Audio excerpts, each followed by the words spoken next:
Hey, so hello everyone. So nice to see you again. And we're very happy that this is our second session with SciLead. And today we have Diana with us and Verena as well. So I think I'll just hand you the floor. Thank you. Yeah, I will take that as my cue. Hi, everybody. My name is Diana, and it's actually pronounced Diana, as I'm from Mexico originally. Alatriste. I am based in Germany, though. I've been for a long time. Yeah, and today we're gonna delve a little bit into the topic of leadership in communities or community leadership. Um, Before we do that, at SciLead, we have this. I find it a very great way to land into a meeting. We call it check-in, and it's a technique that is used. I mean, we're not the only ones using it. They're used also in other settings. But it's a couple of questions that we like to just like state and put out there. And I would like to start by answering these questions myself. Well, first of all, there are two questions that I would like to use as a check-in. The first one is, how are you arriving to this meeting? And when I answer that question myself, I'm arriving to this meeting a little bit excited. Well, actually, a lot excited. I'm very happy to be here with you today. I'm very happy to have this opportunity to talk and share some knowledge with you. I'm also half nervous because tomorrow I'm presenting an exam for my citizenship, my German citizenship. So I've been studying the last days a lot of German facts, so that maybe a little bit overwhelmed as well in that aspect. So that's how I'm arriving to this meeting. And that allows me to, okay, I put it out there and now I'm finally here present. Um, and the second question is actually for you. So I would like to open the floor. You can either share this on the chat, or if anybody would like to share that by unmuting their microphones and answering these two questions, it would be super great to get to know a little bit from you as well.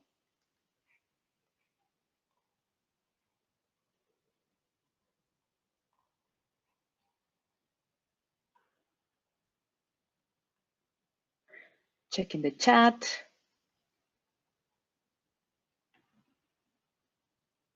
Nobody would like to share? Oh,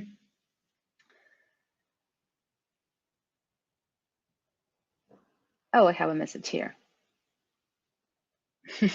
Thank you. Thank you, Thomas.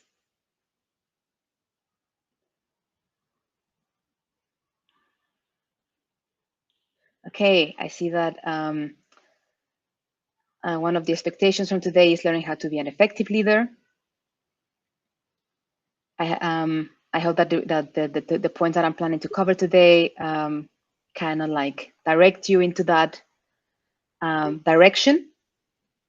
Yeah, I just wanted to add that at least for me, I was never really taught about leadership skills.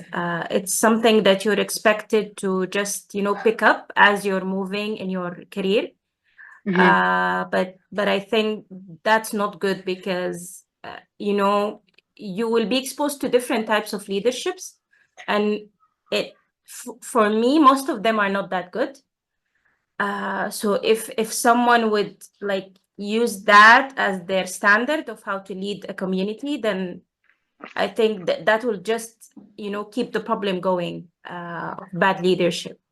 Yeah. I completely agree there with you, and I think that's one of the main reasons and a huge, I would say, the core of our mission at SciLead.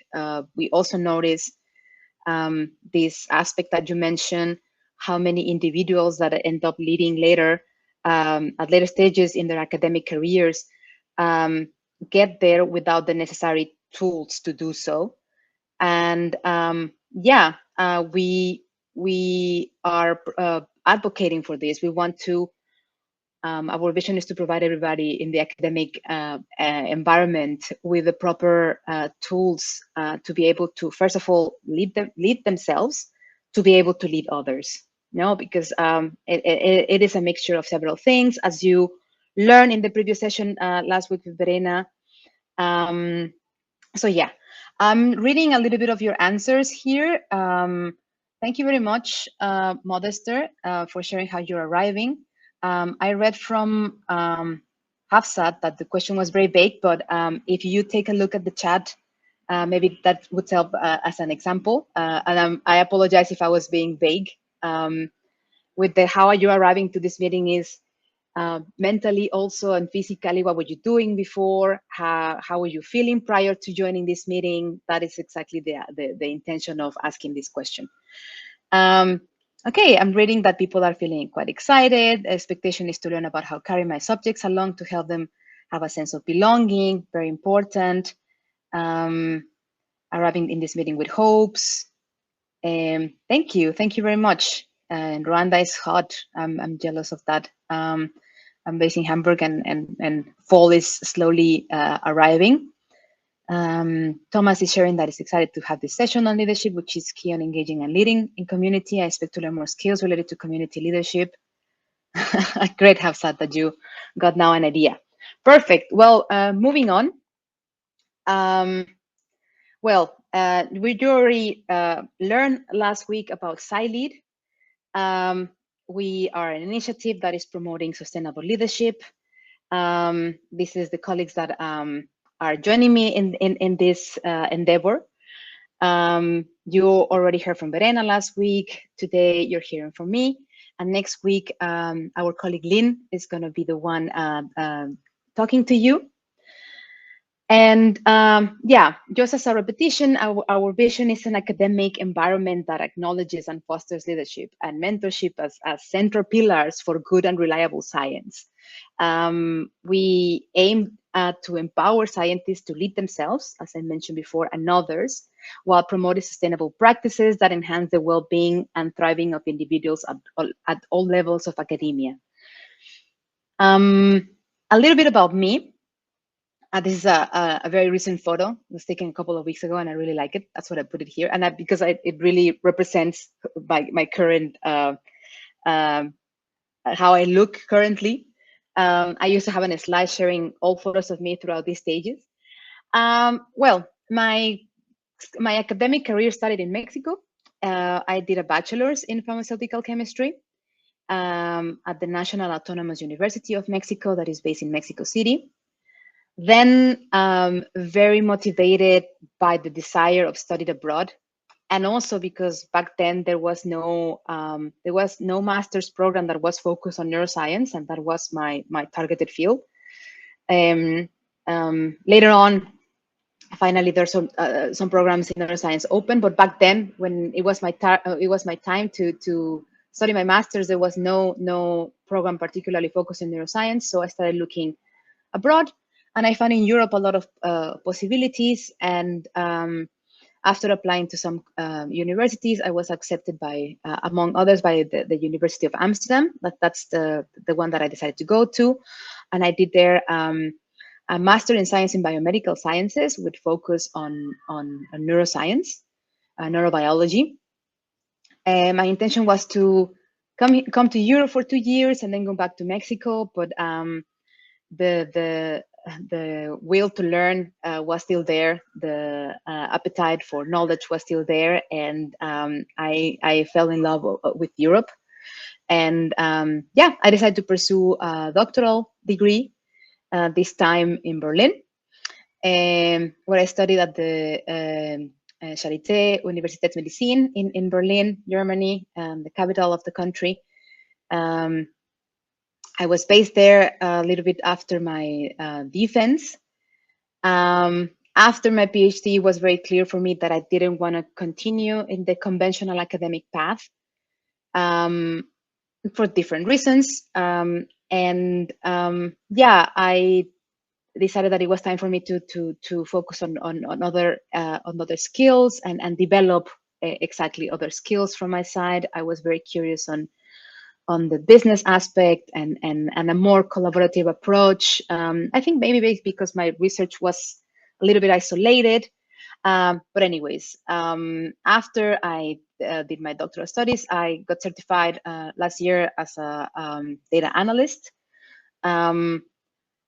I did a lot of data analysis with biological data sets and all the data that I was collecting and quantifying from my own research. However, I never got the chance to really learn the basics of programming. I was very curious by programming, data visualization. They're skills that are very used by us scientists while building posters for conferences or slides for our progress reports or seminars or workshops that we need to give to our other peers. And these skills, I developed them myself in a very DIY way, but I really wanted to get certified on this. So I got my certification. And at the end of last year, I would say I found my new passion in UX, that is user experience research. I still do research because I'm a researcher by background, and I love to do that. However, now it's more focused on tech companies, and yeah, I work as a consultant. I used to, I can still apply all my background in the research methodology and research proposals. I still write a lot of research proposals, and I applied that now to talk to users of digital products in order to identify needs, pain points, etc. And that is, I'm liking it a lot. I'm enjoying it a lot. Yeah. So as you already heard, this series of workshops is divided in 3. The first one was already given. Today we're going to focus on leadership in communities, and next week my colleague Lynn is going to talk to you about toolbox for challenges and tips for effective community building. So yeah, without overdue, I would like to jump right into it by asking you again. I'm going to be asking you questions because, of course, I find it a little bit boring when I'm the only one talking. I understand if some of you are shy and not fully there to like unmute yourselves and share. We can always use the chat. That's not a problem. But I want to ask you if you have to summarize community leadership, or let me rephrase this. What would be the first word that comes to your mind when you hear community leadership? It could be 1 or 2 words. Yeah, if you can share with me in the chat. I read you again here. Change. Great, I love that one.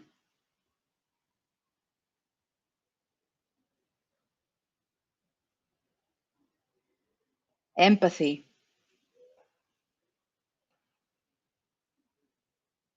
Empowerment. Amazing. Influence in the community. I'm gonna try to move you here. No.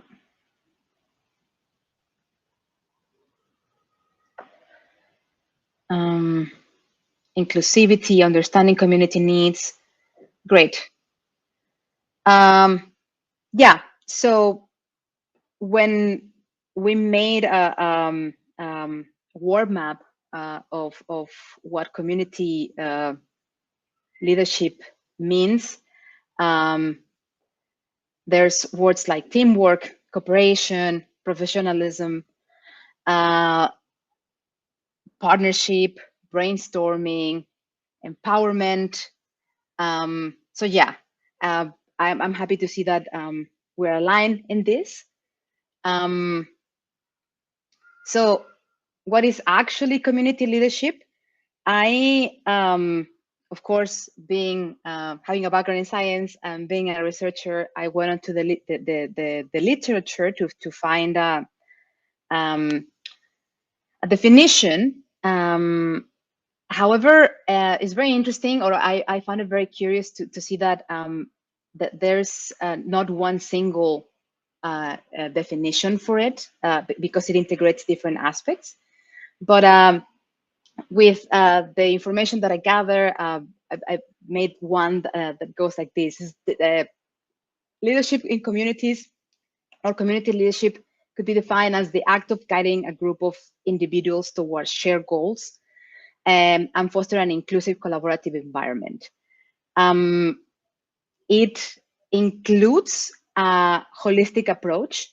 And by this, it means that community leadership involves understanding the needs, motivations, and dynamic of a diverse group of members, balancing both collective and individual growth. It also involves or includes empowerment focus, as somebody mentioned in the chat, empowerment, because leaders are aim to empower others to take initiative, fostering a sense of ownership and responsibility within the community. And finally, a social cultural perspective, this is kind of a very important one, because when we think of leadership, we consider leadership as a collective relational phenomenon, right? So this is also culture. This means that it's a phenomenon that grows out and it is product of its setting. So where it is originated, where it's created.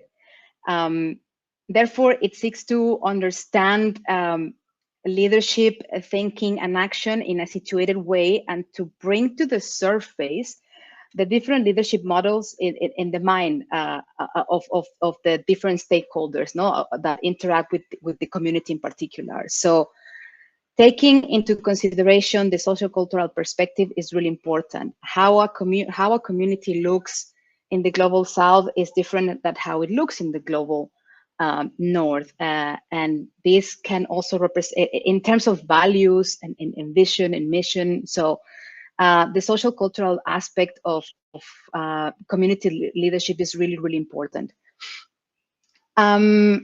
So the next question to you here is, why is community leadership relevant to open science? Again, I'm opening the floor. If you would like to share, why do you think that in open science we saw that the phenomenon of community leadership is relevant? Oh, I realize that I can actually separate the chat to read you, and I don't have to go back to create guidance. Okay.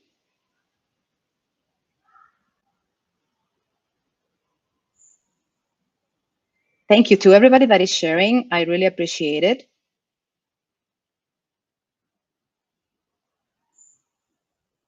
To affect change from all habits.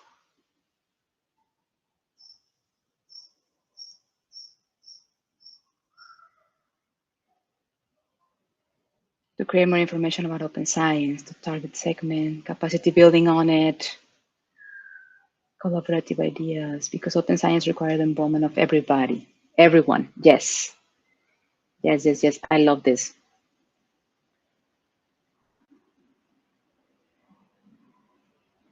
And one more. To lead toward the target of promoting open science, to educate the community of researchers. Perfect. Thank you very much for your thoughts. Because enhancing collaboration, advocacy, great. So let's go back to this. Why is it relevant to open science? I resume this in three main factors. One is, it was mentioned in the chat, promote transparency. Leaders in open science advocate for transparent research practices, right? So it's important to build trust and enhance collaboration across the community. And this is only possible through correct guidance and through correct collaboration and through appropriate leadership. Second one, to encourage inclusivity. Effective leadership in open science ensures that all voices are heard, including those from underrepresented groups, fostering a more inclusive research environment. And finally, to catalyze change, meaning that leaders drive the adoption of open science practices, helping the shift from cultural norms in academia towards openness and collaboration. So that it is relevant that this is done in a structured way that is properly guided and properly led. So yeah, what can you expect as a leader of a community? Well, first of all, this is a very complex role, of course, that represents wearing multiple hats. As a leader of a community, you will take on various roles as a mentor, as an advocate, as an organizer, a mediator, and you have to often be switching between those as needed, as the community needs them, as the context needs them, right? So it also requires, it's also a balancing act. The complexity of all these roles that you're gonna undertake at different points requires balancing your personal research goals and your personal goals also as an individual with the needs of your community. Also adaptability, meaning being flexible and adaptable, yeah, which is the key to managing these diverse responsibilities effectively. It also comes by with emotional labor, meaning that you will not only need to manage both your expectations and those of your community, but also those of your community members, ensuring realistic and achievable goals. You will have to act many times as conflict resolutor, so you have to you have to resolve conflicts because you're expected to encounter yeah, different in ideologies, in ideas. When leading with a large group of people, not everybody is going to be aligned at the same time. So as a leader, it is important to know how to arrive to a solution that benefits or that supports or that integrates the values, needs, and wants of your community. And finally, you will many times have to provide support, emotional support to community members, especially during challenging times. And this is a critical part of the role as well. And finally, another part is visibility and accountability. This is a public role, meaning that as a leader, you will be the public face of the community, representing its goals, values, and successes in meetings, in events, in social media occasionally. And it also represents transparency, ensuring that decisions are made transparently and that community members feel involved in the process. And responsibility. You will be accountable for both successes and failures, which requires a strong sense of responsibility and integrity. So it is not an easy role, definitely.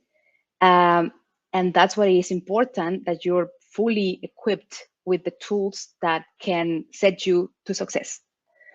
So one aspect of the initiation point towards forming a community and leading a community is to understand the community values. I think I put it here as an introduction because I think to me, represents like a foundational step towards community building and yeah, towards becoming a leader of a group of individuals. So it is important to identify core values. For this, you can use tools like surveys, interviews, and group discussions to identify the core values that members of your community hold. Once you identify those core values, the next step is to align in the ones that you as a group determine that best represent you as a community. Yeah, with the community in itself, but also with the community mission and its vision. And yeah, again, this serves to create a cohesive foundation for action. Finally, sorry, my phone alarm. Prioritize those values. By this, I mean, it could be valuable to rank the values in order of importance. to help guide decision making and priority setting within the community. Once you align with goals, once you have aligned with values, the next step would be to align with your goals. Where do you want to head together? What do you want to achieve as a community, as a team? So one aspect that helps here a lot is to create a mission. Ensure that the community's values are directly tied to its mission. And this facilitates a clear and more focused action. Consistency, meaning that it's important to constantly do checkups and check-ins to revisit community values. As a community is a dynamic organization, it's a dynamic entity. How we feel a year ago doesn't represent how we feel a year later. So establishing checkpoints in which you assess again community's values to ensure that they remain aligned with the evolving goals, because as your values evolve, such as your goals, right? So it is very important to have a correct procedure in order to really bring these both aspects into alignment. And finally, use the community values as a compass for making decisions, particularly in those times of conflict or uncertainty. Finally, I already touched this a little bit at the beginning, talking about the socio-cultural aspect of this, but again, I emphasize that cultural sensitivity is crucial in community building. Be aware of cultural differences within your community and how they might influence the values and expectations. In your case, I don't know, I actually might, I'm assuming, but I may be wrong. Let me know in the chat. But I'm assuming that all of you present here aim to start a community or a team within your local entities. And therefore, the cultural aspect might not be tremendously different. However, it is still important to check in because, well, you never know, first of all. And second of all, looking in the future, as a leader of a community, your community might be in the future involved with other stakeholders, external stakeholders. So having your core values and the cultural aspect of it really down helps you a lot to not lose track. This is, of course, recommended to be add-on and supported with inclusive practices, meaning to incorporate practices that respect and honor the diverse cultural backgrounds of your community members. And an example of this, maybe not in the context of open science, but in a university, this might be, for example, I remember a lot when I went to study abroad, and as an introduction week, all the foreigner students had an introduction week that first of all let us understood the countries that we were in and the practices. But there was one particular evening in which we as students were invited to cook a dish common from our countries and explain why was it important to us, what are the ingredients, and so. And this, I find it a very inclusive practice because it lets everybody participate. You engage your members, but also you let them express and you let them define themselves a little bit, talk a little bit about who they are and understand them better. It's just an idea. And finally, adaptation.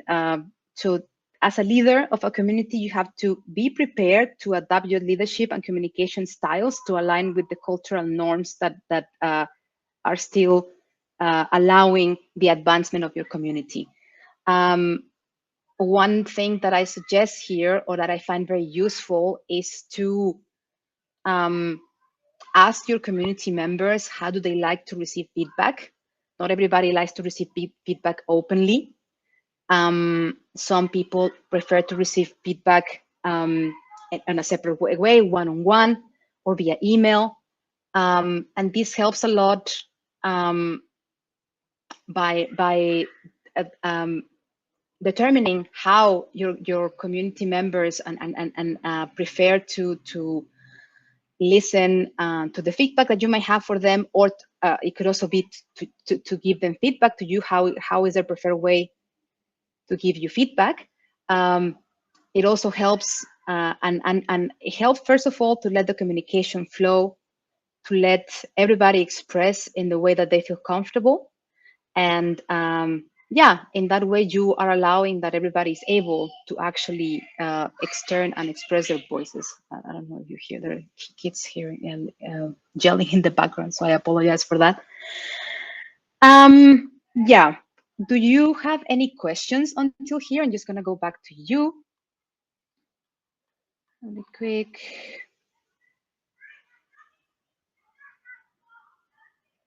Okay, I don't see any. I'm gonna continue.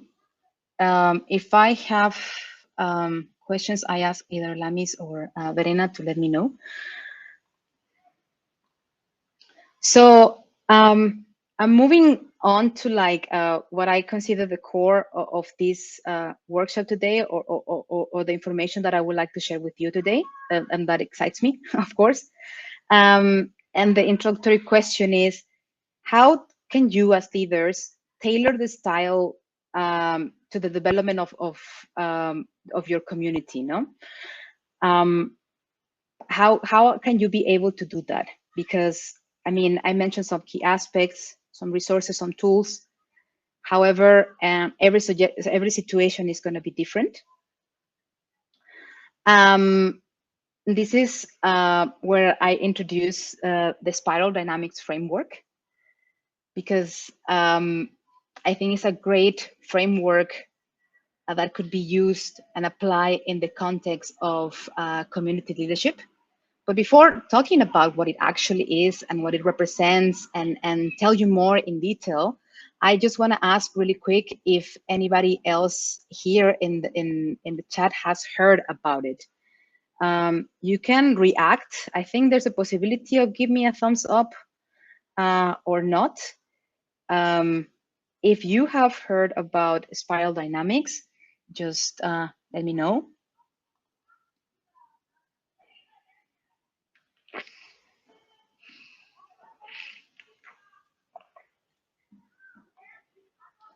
Okay, never heard of it.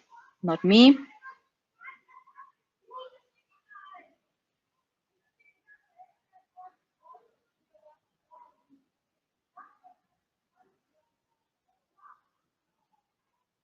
I haven't. Okay, it seems, I mean, there's 3 out of like 25 that logged in today, minus Verena and me, I guess, 23 participants. But it seems generally that, +1, okay, that not many of you are familiar with the concept. So in the context of community leadership, we found that we at SciLead found that the spirals dynamic framework could offer a fresh perspective of on how groups and individuals evolve their thinking and behavior over time, which is very valuable to understand diverse communities and being able to lead them effectively. So spiral dynamics was developed by psychologists Don Edward Beck and Christopher C. Cohen, and is based on the work of psychologist Claire Graves. And it is a psychological model. Yeah, it is a socio-psychological model that explains the evolution of human consciousness and values through different stages. Each stage in the framework, in this spiral that we will see in more detail just in a bit, is also called value meme or V-meme, and is associated with a specific color and represents a different way of seeing and interacting with the world. So I will proceed to explain the framework through its stages, but I just want to ask you to keep in mind that these stages are not about better or worse or right or wrong. They're adaptive responses to different challenges, social and cultural challenges that individuals and groups have faced throughout time. In community leadership, understanding where people are on this spiral helps a lot in guiding communities, building consensus, and foster development. So, yeah, this is I was trying to find a scheme. This is the one that I like the most because I find it very concise and without a lot of um, text and not so loaded in graphics and so. Um, just for your understanding, how the spiral moves in this scheme is from bottom to top, and it also oscillates between individual phases that are going to be the ones on the left side to communal phases that are the ones on the right side. But if you don't follow me right now, you're gonna, I hope that you do it in a bit. So yeah, exactly. On the right side, we have the phases that are more about I or me. And on the right side, the stages of the spiral dynamics of the spiral that are focused more towards the we, us. So let's start with the first stage, that is the beige. You see it here, level 1. This is instinctive of survival based, and is the earliest stage where basic survival, uh, meaning food, water, shelter, sex, even, is all that matters. In leadership, this might be represented as a grouping crisis where fundamental needs must be addressed before any more complex goals can be pursued. There's no culture or structure, and a group that might be representative of it, if we go back in evolution of society and humans, would be the concept of hunters and gatherers. So yeah, it's very survival based, loaded. So the next stage is the purple one. This is the group based or tribal based. This stage revolves around safety. That is a priority, and belonging. So people in this stage rely on group rituals, costumes, and elders for their wisdom. Communities at this level value tradition, and they are skeptical of outsiders. So yeah, groups might be very closed, and do not allow other people or other ideologies in. And again, in the concept of leadership, a leader working with a community in this phase must acknowledge and respect their costumes and group cohesion. This an example of this, if I just when I'm explaining them, I just think about contexts in which I have been. Of course, it is a current one. It is not based. It is not traced back in the evolution of times. It's meant more of a current one.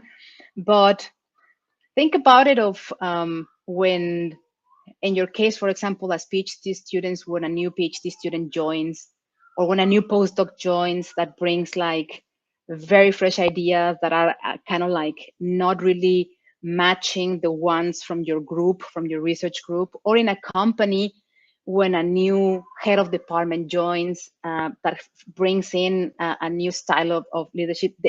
What I mean is like this group of people that have been used to working in a certain style, that might be they might be mostly gravitating towards the purple because they are skeptic of letting others in, meaning a new head of department, a new colleague, a new. So just for you to maybe have a little bit of reference. Moving forward, we go up a level further. We are now on level 3, that is red. Level red is power driven. So the priority here is power. The focus shifts in power, really. Dominance, personal assertiveness. Individuals in this stage are driven by ego and self-expression. Again, in the context of leadership, groups in red might face, they need a strong and decisive guidance and may respond well or might respond well to charismatic leaders. I was thinking about an example of this, but I couldn't come up with one right now. I'm gonna move on to the next level. So we're going another level up. So now we're on level 4, that is the blue. This is the authority-based, This is the authority-based stage in which the priorities order. This stage values structure, authority, rules, and stability. It is about law, morality, and doing things the right way. And in community leadership context, this stage might require an emphasis on clear hierarchies, roles, and responsibilities with respect for traditions and systems. Going back again to like the timeline of human development and social development, this might coincide in a time point in this timeline when religion and laws were really strong and communities were built around these ideologies. Exactly. Moving a step up, we're at stage 5. We're going back to the me. Here, the stage 5, the orange stage, is achievement-based. The achievement is a priority. It's very strategy-based. This stage values success, competition, and innovation. People at this stage, they see the world as full of opportunities for advancement and material success. And in the context of leadership, as a leader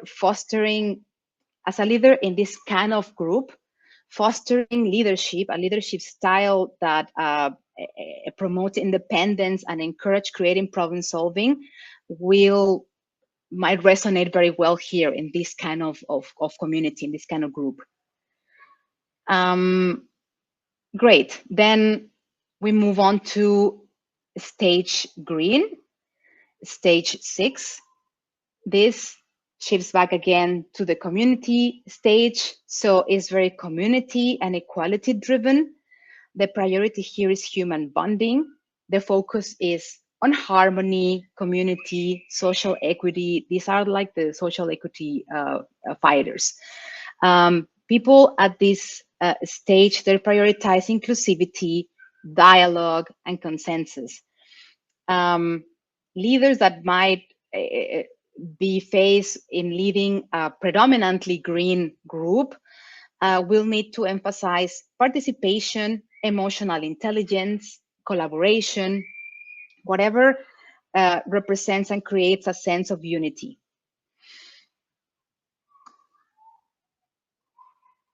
Moving forward, what level? So we go now on level 7. This is systemic based or integration based. The priority here is integration. This stage represents a more complex understanding of the world with an emphasis on flexibility and integrating multiple perspectives. In the context of leadership, this last level in this spiral, that is the turquoise level, so the holistic view. This final stage is basically an integration of all the previous stages, focusing on the well-being of the entire planet and the interconnectedness of all things. Leadership at this level, how leadership might look at this level, is about holistic, long-term solutions. So I told you a lot of information, but I wanna tell you an example of how this might look in a specific context. And when we think about academia, I forgot to label it here, but I'm referring about the context of academia.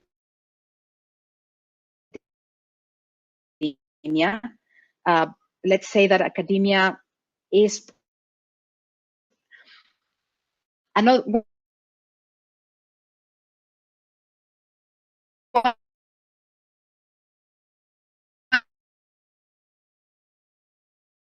thing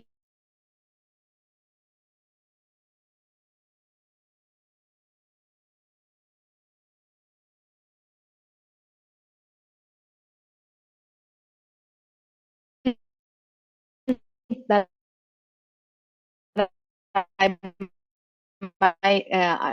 I would like to add before continuing with the specific context is that not every single individual and not every single group is only one color.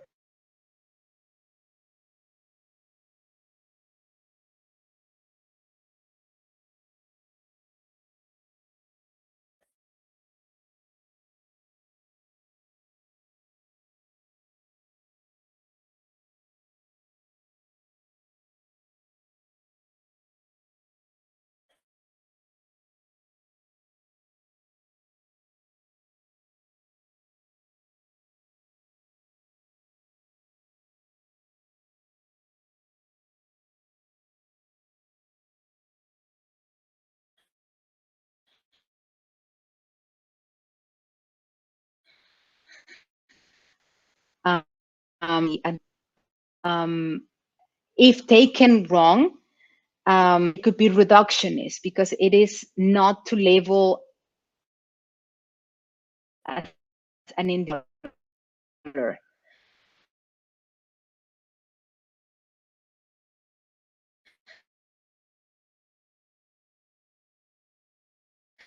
So of where of which with a grain of salt, and do not, we as individuals are dynamic entities composed. So this means that it's constantly changing. So I identify how to approach and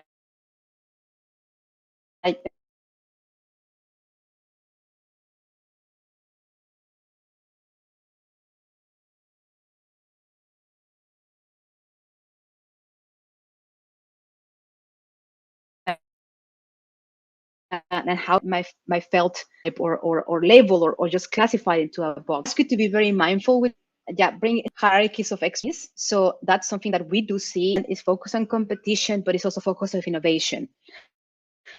So an academic community could transition for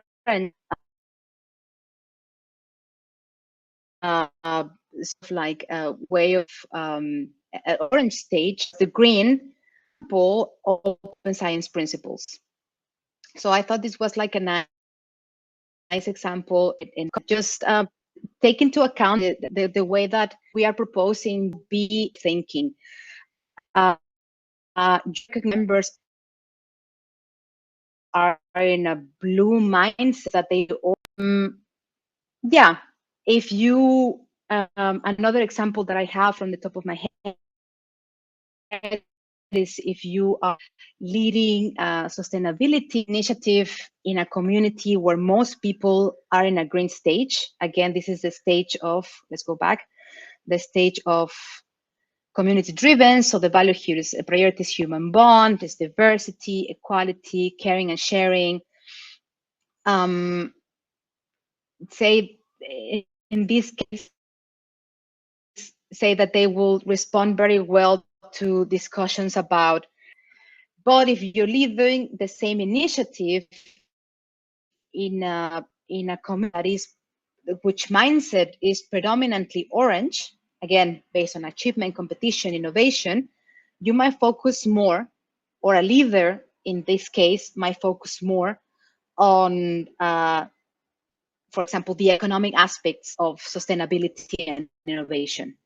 So just as examples to see how you can apply this to tailor your strategy and your leadership style.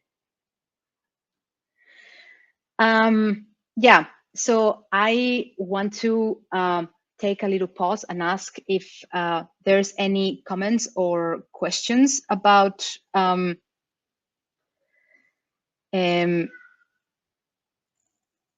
this point or until here. I do have a question. So the idea of this part that you're supposed to sort of figure out where your community is and then trying to find like the resources or the steps that you need to do to elevate your community to the next level, or it's about like maybe the highest level is not good for my community, so I should be in a lower level. That is a great question.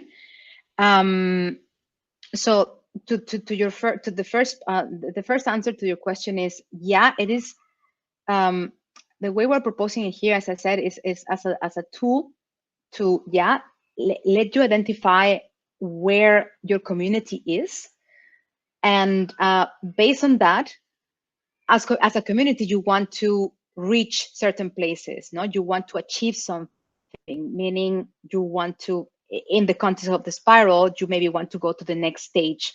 So yeah, ideally, the point here is to help you go, as I said, from like you might start as a grassroots initiative here, for example, as an initiative focused on open science. You might start very focused on the blue aspect of it, in order, in structure, because it's the beginning. It's important to have that at the very beginning, while later on you would like to evolve that into the green, where you have a goal in common that everybody is involved in achieving. Is this answering your question? Yeah, perfectly. Thank you very much. I think Paul also have a question. Paul, you can unmute. Yes. Thank you very much, Doctor, for this invitation. I'm just, looking at the spiral dynamics framework. At times in Africa now, that open science is evolving and thereabout. I'm just thinking that how would a leader relate with their community? If they have members from different colors of this spiral dynamics framework, because like myself now, I have a group that cut across, research group that cut across the whole Nigeria, and we have different cultural backgrounds, different values. I'm just asking, if we have people from these different colors, how would a leader relate well with them without creating a conflict? That is, thank you for your question, Paul. I would say here, to always use your mission and vision as anchors. Establish, first of all, if they're still relevant and if they're still up to date to how your community thinks and sees. And I mean, in a sense of how to work together, you will hear more about this next week. I will provide a couple of tools as well and strategies in the next slides. But please let me know at the end if I still have not answered your question, and if you still have like more punctual, or you want a more punctual answer. But Right, my first advice to you would be to always anchor to your vision and mission, because if you are sure that your community shares and is really embracing the vision and mission that you have, that already helps a lot.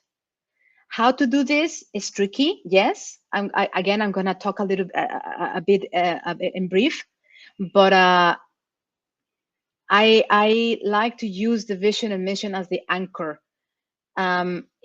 If you by assessment determine that your community is not really engaged, then maybe it's time to revision these two aspects of your community. Thank you very much. Aman says here, I think all levels are important to reach at the top level, isn't it? Yes, correct. And again, as I said, there might be, just because when I was studying this to be able to talk about it here with you today, I haven't read the book, but I got it myself. And there's a lot of resources also out there. I did actually create a list of resources that I would like to share with you at the end of the workshop, or maybe tomorrow. But definitely sharing it with you. When taking a look into the concept of spiral dynamics, yeah, there might be within one person, within myself, for example, my vision of where I want to go professionally might be right now very orange. This is an example, might be very orange, but my individual vision or my personal vision of myself and mission might be more green or even turquoise, you know. So definitely every level is important, and within one community there might be even 2 or 3 colors that are predominant, not only one, you know. In the examples that I gave you before, I told you there might be a group whose mindset might be gravitating more towards the orange, that is like very achievement, very strategy, where innovation, what are we creating, etc. But it can be that they're also expressing other aspects of other stage, other stage in other ideologies that they have, you know. So it's think of it as a combination, and that's what I like this image that I put here exactly. So how can you apply spiral dynamics into your community? Before you apply it, you might see everything as gray, no? Just as an example, because and in the context of the spiral and the colors associated to each stage, before you actually determine where exactly, or in which level, or how which mindsets are most predominantly within your community, let's say that everything is the same shade. Let's not call it gray. Everything is the same shade. So how can you apply this as a leader in your community? So the first thing is to assess the stage of your community. You have to identify what is the current stage. For this, tools like a survey or a workshop to help community members identify that stage that best represents their value and dynamics might be very helpful. Once you understand the stage characteristics, you have to learn the challenges associated with each stage to better address the needs of your community. And yeah, you have to also create stage awareness. I forgot to change it here. Here is stage awareness. I apologize for that. Which means to encourage your community to be aware of their stage, so they can foster a collective understanding of where they are and where they want to go. So it's basically determining the stage and putting everybody and aligning everybody into, okay, based on what we have said, based on our ways of thinking, on our goals, this is the stage of where we are. You don't have to in the actual exercise of it, you don't really need to say, okay, like we see that we are like mostly red or so, but you can create the values associated to it, no? Like I see that based on this workshop or this discussion that we have, most of us are more focused towards the achievement of an X goal, for example, and based on this, everybody agrees on this. Is having everybody on the same in the same level, let's say, and aligned in this aspect. Second is once this happened, is tailoring your leadership approaches. Once you determine where your which stages or which stage your community is in, it comes to you as a leader to first develop leadership styles and practices that resonate with the community's current stage, whether that's more hierarchical or more collaborative. If you determine that at that point of your assessment, your community wants to have more order because they're not really sure what they need to do, as a leader, this is calling you. So I think maybe it's important to create roles to keep people engaged. So yeah, as an example, no, and this would bring more order. This would tell people and your community members how to properly act so they don't feel lost, so they can act in a more structured way, and everybody has an objective to achieve, no? As an example. So once you stage the specific leadership style that you need in that moment, you have to adapt the way you communicate. Adjust your communication strategies to align with the values and priorities of the community stage. Again, if you determine, I'm going to the blue level because I think a lot of grassroots initiatives like the ones that you might form or are forming might start in a blue level, or in a, let's call it in a mostly blue level, because it's really like, okay, we're getting together. How? What are we doing? When are we meeting? How are we communicating?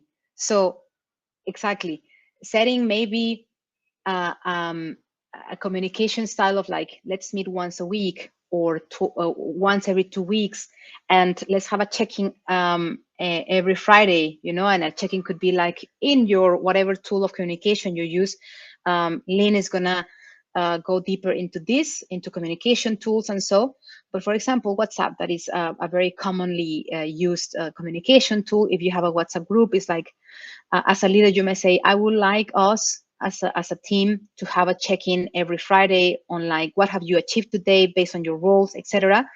Having this communication scheme is very crucial because everybody stays on the loop, and people might have other activities as well, be full-time students, they can be parents as well.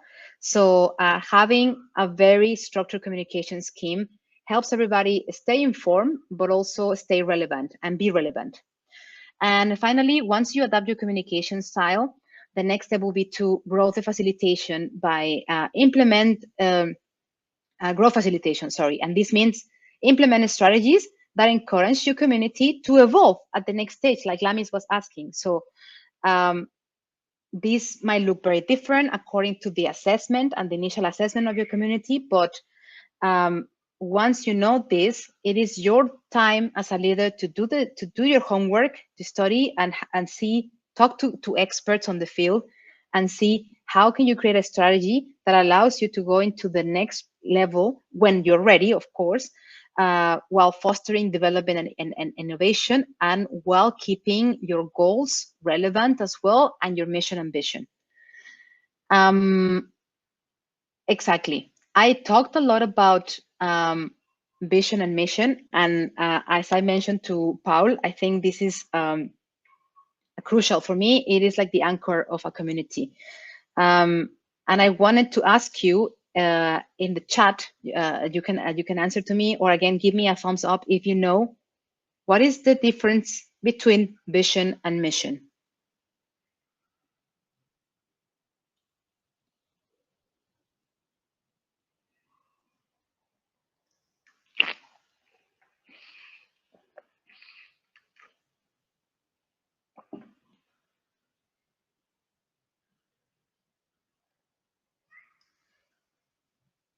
Okay, I don't see answers. I'm going to move forward because I am reaching the end, and I have an exercise for you that I still want to give you like 10, 15 minutes to go into it.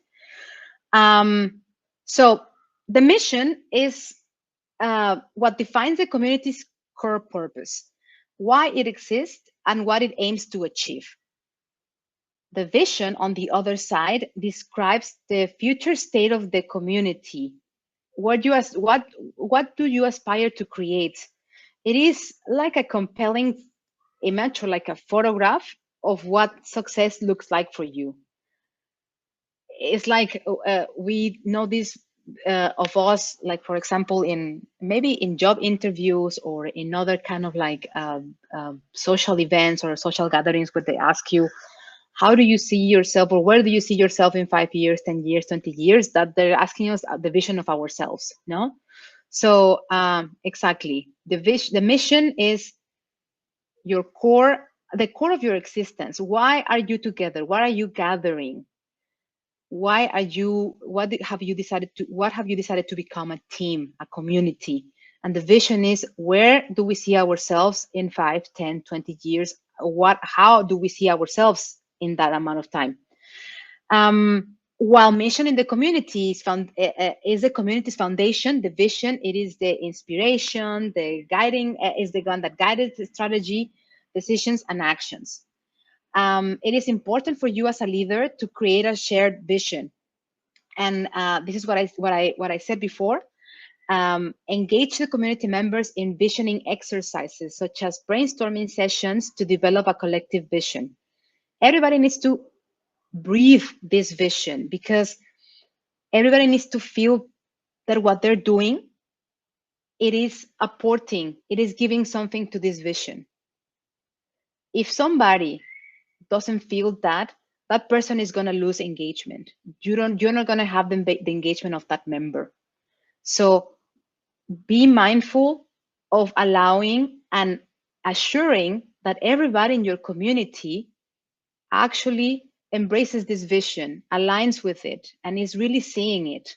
This is the problem of many companies. Now that I work in the business context, when you start in a job, they paint you a vision, a fantastic vision, but this vision is constantly changed by business goals, by investors, by the own leadership, and then employees are not really brought on board. So that vision that you initially started with, after 1 year, might be completely different, and you're like, I don't understand why I work in this company anymore. No, it's not my case right now, but it had maybe had happened to me. I don't know, but it is crucial. And I think, looking in the context of companies, that is also a community of people working together towards achieving a goal. When leadership is not really checking in with their employees, with their community, with their members, to see if they like where this is going, if they feel part of it, if they feel that the job is valuable towards achieving that, then most of the time these people quit, or these people lose engagement, they lose focus. So be and promote that everybody shares a collaborative vision. And this can work as vision statements. Work together to create your vision statement, and visualize your success. How does this look for you? Finally, and before going into the last 15 minutes and the activity that I have prepared for you, I just wanted to talk to you about the challenges that you might face in leading a grassroots community, no? Because of course, this sounds very idyllic, this sounds very utopic, and applying even the spiral dynamics framework to assess the state of your community, the way I explain it might sound also very easy until it is your turn to apply it. That's why I think it's important for me to also mention the challenges that you might face along the way. Not everybody works as planned. Things many times go wrong. And it's important that you as a leader are also aware of these challenges and prepare for how to tackle these challenges. So I like this image because, I mean, everybody knows that, or everybody relates of challenges are like climbing mountains and reaching the summit, no? So the first One is resource scarcity, which I think this is a very common one. I have faced that, and we as SciLead many times face it, resource scarcity, because we face limited financial, human, and material resources. Many of you might be doing this also on your free time. So time is a resource, and if you don't have enough time, the community might not be moving towards the place where you wanna take it, and this can constrain activities. The second one is resistance to change. Within the community, or maybe externally as well, you might face that you have a great idea and everybody is on board in your community, but then when bringing it to your university or to other stakeholders, they might say like, they might resist to your idea, and they might be like, this is not feasible, or we are not interested in that. So specifically if it challenges established norms or established systems right now in academia, no, like the concept of paying for publishing, and so that is such established concept. So open science is facing this challenge still, I think. And to me, a biggest one is maintaining engagement. I put it here like as the biggest one, because keeping members actively involved and committed over time is difficult, especially in volunteer-based communities, like the ones that maybe the ones that you're going to have. No, so again, I go back to the vision, because if you still believe in what you're achieving and you check in constantly, the engagement remains there. Now, I have been actively involved in SciLead on a voluntary basis for over 3 years now. Throughout the year, I might not have the same involvement as I can, as my activities allow me to, but we always make sure, and that's what I love about working with my colleagues, we always make sure to check in with each other. How are our agendas looking like? How many time can we put in that month?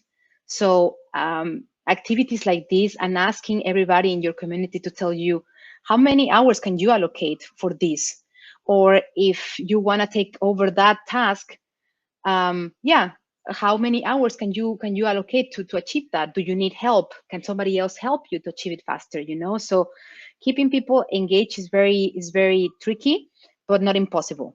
And I put here a little survival kit, more in the context of climbing the mountain, which is, I think, things that are important and that can help you tackle these challenges. One is to challenge traditional structures. So you might be facing the challenge to change traditional hierarchy structures in academia by promoting more democratic and inclusive leadership models. And this has to be a part of your survival skill. Always be willing to talk about the importance of what you're doing and why are you doing it.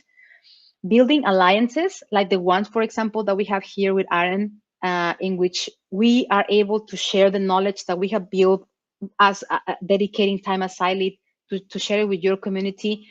It is super important. I'm one of the people in charge on our community of established collaborations as well, and it's crucial because we benefit from each other to form strategic alliances with individuals who support your efforts, who support your vision. Might not be the same or might be the same, and you then might create a synergetic collaboration that helps gain legitimacy and maybe also helps you gain more resources. So be always aware and actively networking, and find ways to work with existing structures while pushing the gradual change. So use strategic compromise, balancing respect for tradition with the need for innovation. I think this is exactly. So before we're up, I think 10 minutes is a good amount of time.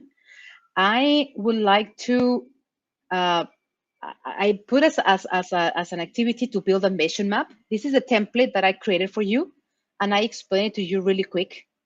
So I want you to, if you haven't formed your initiative yet, your community yet, this will be very helpful. If you have already done so, maybe this can help you check with your vision and aspects that you have developed for your own community.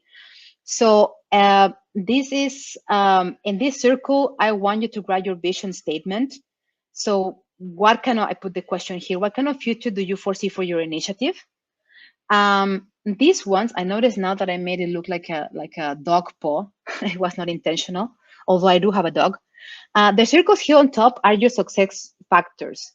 I put here 4. You can have 1 if you want, it's okay, but start with something. How does success look for you in your initiative? And then here in the bottom part, what are the big steps towards your mission? These are what we call the bold steps. Which steps do you think, even if they sound too, we call it in I wanted to use a Spanish term, but I don't think you're going to understand it. But let's see, what are your most courageous steps that you think, even the ones that are like, that you right now think, oh, this is very ambitious. Exactly. Ambitious is the word that I was looking for as well. Your ambitious steps. I put 5 here, but it can be, if you have 1 or 2, it already, take this as your template. We are also going to share the content of this slide, so don't worry about that.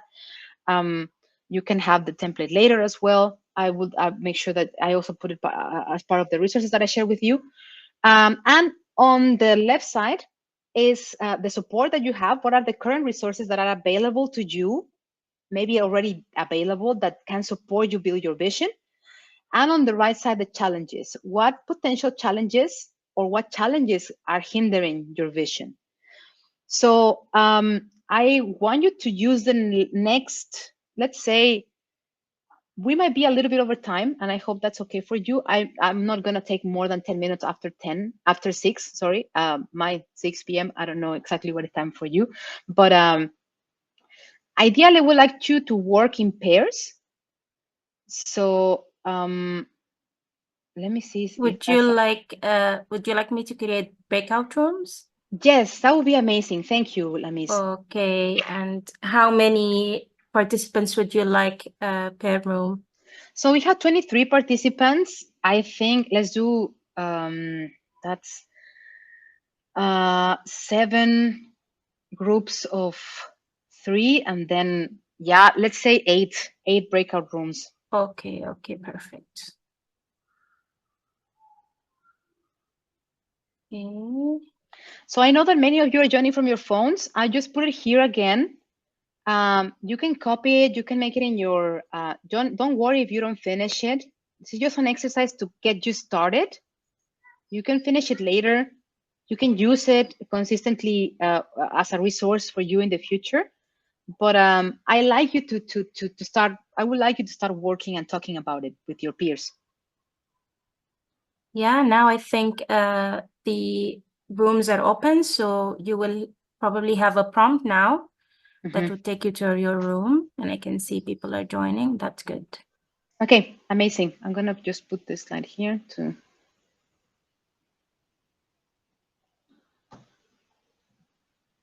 If you're not seeing your prompt, just let me know.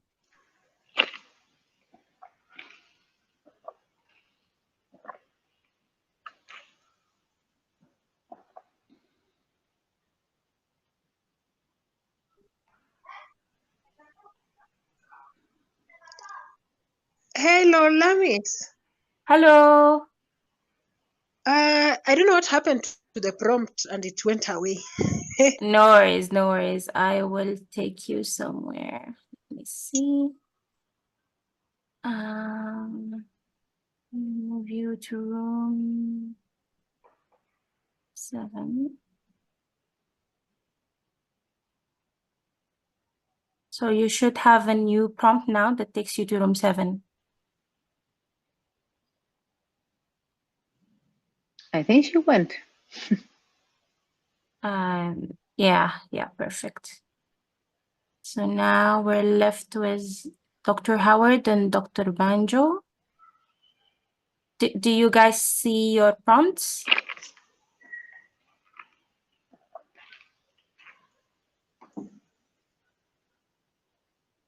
Dr. Howard and Dr. Banjo. I think everyone is back. Yeah. Yeah. So yeah, most of you are back. Hi, welcome back.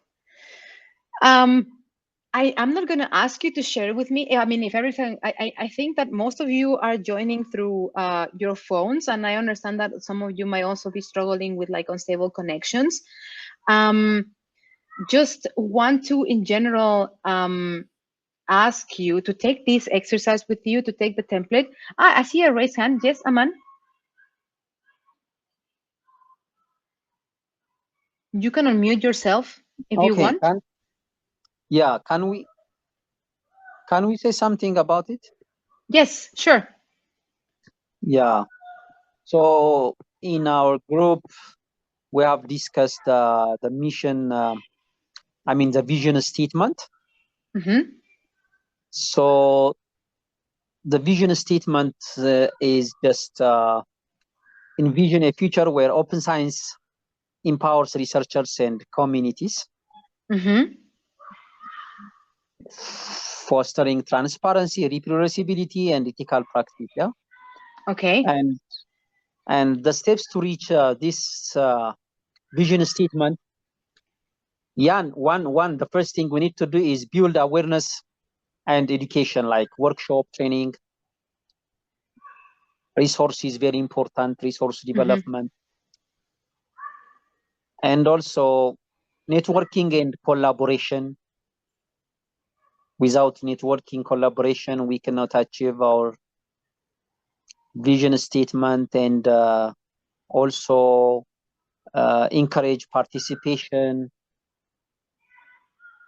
and also advocate for policy change. Yes. And Yes. these are the steps and the challenges to do this. We may face, cultural resistance. Researchers may hesitate,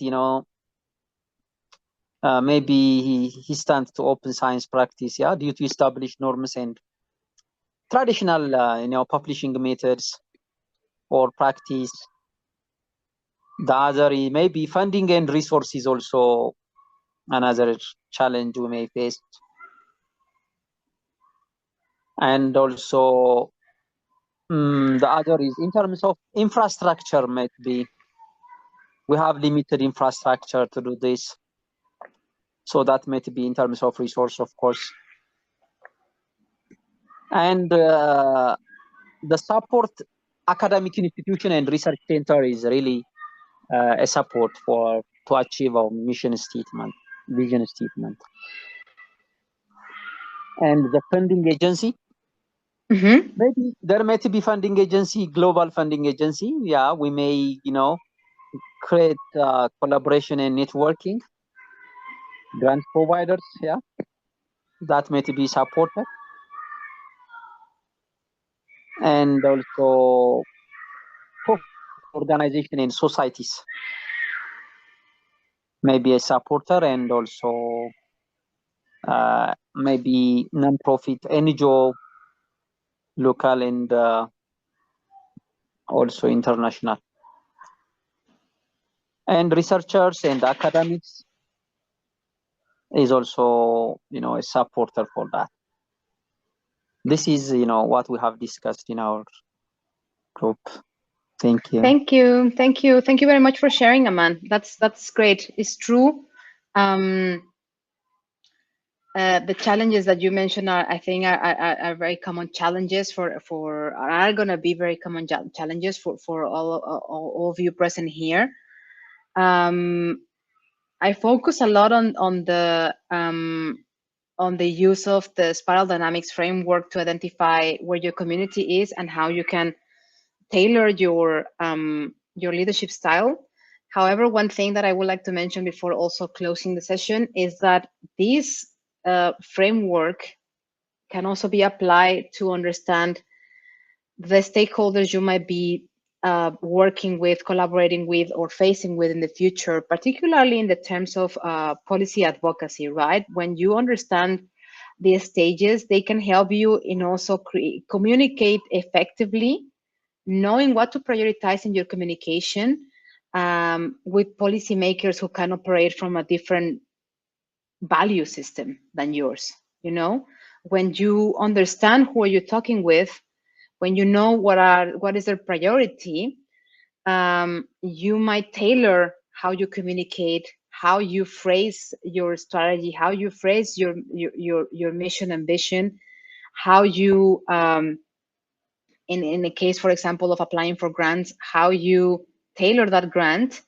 to convince the people that you want to convince, no, either policy makers, institutions, granting institution, etc. Thank you very much, Aman, for sharing that. That was very useful. Before we're going a little bit ahead of time, and I don't want to take too much from your time. I just want to let me know how you found the content here present. As I said, and as Verena also said, I'm gonna make sure to share with Lamis within the next days a list of resources, particularly from this workshop. So some articles that I found very interesting about community leadership, but also about, and some videos as well about spiral dynamics if you wanna understand more about it. And yeah, Verena applied this exercise last week, and I just want to ask you to do the same. On a scale from 0 to 5, I just want you to let me know how you found the presentation, the content here today. Your feedback is really valuable for us because you are our audience this time, but we bring these workshops to other communities, and yeah, your feedback, of course, helps us improve them, make them better, include content that we might have missed or not. So a fast feedback from your side is very valuable. So 0 is like, yeah, it's a waste of time, and 5 is like, I will do it again. So I will kindly ask you to leave your feedback here. You can be a 2, a 3, a 4. There's several numbers within that scale. And yeah, what can you look for next week is my colleague. I will also be there next week joining my colleague Lynn. She will talk more specifically about these challenges, and she has compiled several resources, from communication tools to techniques and approaches, kind of like to create a toolbox for you that you can use when facing challenges in your community building. So yeah, thank you so much for joining me today. I really appreciate all of you for being here, for staying with me, for sticking to me throughout this time. It was a pleasure to talk to you. I really, really appreciate you from the bottom of my heart. And yeah, I wish you a lovely afternoon. Thank you very much for the numbers. You're very kind. Yeah, thank you again. I hope to see you next week. And yeah, thank you, Lamis, for putting this, for setting this collaboration. Thank you. I hope that what you heard today, you can use it in the future to become thoughtful and skillful leaders. I think that's I wish, for example, when preparing this with my colleagues, there were many tools, especially regarding the spiral dynamics framework, but also other aspects that I wish I knew when I was in the academic context. But I incorporate now in the field where I develop myself. So yeah, thank you very much, and see you next week. Thank you, Diana. Looking forward to seeing you again. Thank you very much. Bye-bye. Bye-bye, everyone. Bye-bye. Bye. Bye. Thank you. Ofa. Bye. Bye. Bye-bye. Bye. Ciao. Ciao.